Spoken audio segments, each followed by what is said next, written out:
מזכירות לי במתיני, את יפה בלב מדבר, נותנת לי את נשמתך. Shalom Avracha, mes chéris, ce Shabbat, Parashat Vayelech, il s'en est allé. Moshe Rabbeinu, il parle de son dernier jour. Il a 120 ans aujourd'hui, comme il le dit si bien devant le peuple. Aujourd'hui, il a 120 ans. C'était la veille du Shabbat. Ce jour-là, il a écrit, ou si vous voulez, il a fini 13 Sifrei Torah, 13 parchemins de la Torah. Et il a été vers toutes les tribus d'Israël. Il a donné 12 Sifrei Torah à chaque tribu. Et le 13e, c'est vraiment le prototype, le Sefer étalon, si vous voulez. Eh bien, il l'a donné au tabernacle. Et avec le temps, il va passer au temple, premier temple et deuxième temple. Alors, c'est ce que je veux un peu, cet enseignement extraordinaire, Moshe Rabbeinu, le dernier jour de sa vie. Eh ben, repose-toi, couche-toi, va faire la sieste. C'est le dernier jour et Moshe Rabbeinu est en train de se soucier de son peuple. Qu'est-ce qu'ils vont faire après mon départ, quand je ne serai plus là? Et là, Moshe Rabbeinu, il a tout fait pour les guider sur le droit chemin. Entre autres, eh bien, ces 13 parchemins justement qui ont été distribués de par les tribus.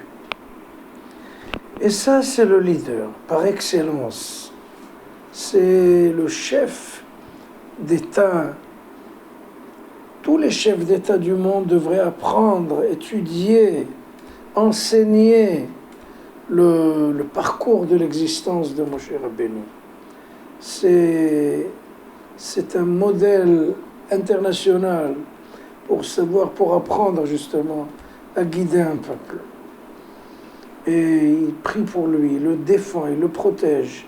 Il est toujours là pour ce peuple, pour intercéder auprès d'Akadosh Baruch Hu en faveur de son peuple. Moshe Amo, les psaumes disent que le peuple de Moshe s'appelle le nom, il a pris le nom de Moshe, pas le peuple d'Israël, le peuple de Moshe, Moshe Amo. Et ce sont véritablement les remparts et les boucliers d'Israël, les sommités de Torah. C'est Moshe Rabbeinu, un exemple, et si vous voulez, une légende. Et le Talmud, dans le traité de Makot 11, il raconte qu'il y avait un talmudiste qui s'appelait Rabbi Yoshua ben Levi. Et il était tellement grand dans la Torah que Eliyahu Hanavi descendait du ciel pour étudier avec lui. Ils étaient, si vous voulez, un couple d'études.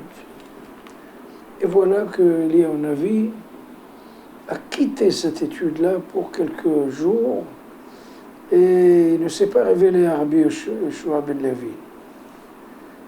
Et quand il est revenu, Rabbi Yoshua ben Levi lui a dit « Pourquoi tu n'es pas venu il y a une semaine ?» Il lui a dit « J'étais en colère envers toi. Qu'est-ce que je t'ai fait? Qu'est-ce que j'ai fait ?» Il lui a dit « Il y a quelqu'un, 15 kilomètres de ta ville, qui a été dévoré par un lion. Si tu avais prié comme il faut, si c'était ton souci, eh bien, ça ne serait pas arrivé. C'est pour ça que j'étais en colère envers toi. » C'est ça l'exemple qu'on nous donne. Il fallait bien que Rabbi Yoshua ben Levi, sa préoccupation, c'est le peuple d'Israël. Et s'il y a eu un accident dans sa région, eh bien, il doit assumer la responsabilité. C'est ça les leaders d'Israël. Shabbat Shalom, Shana Tova.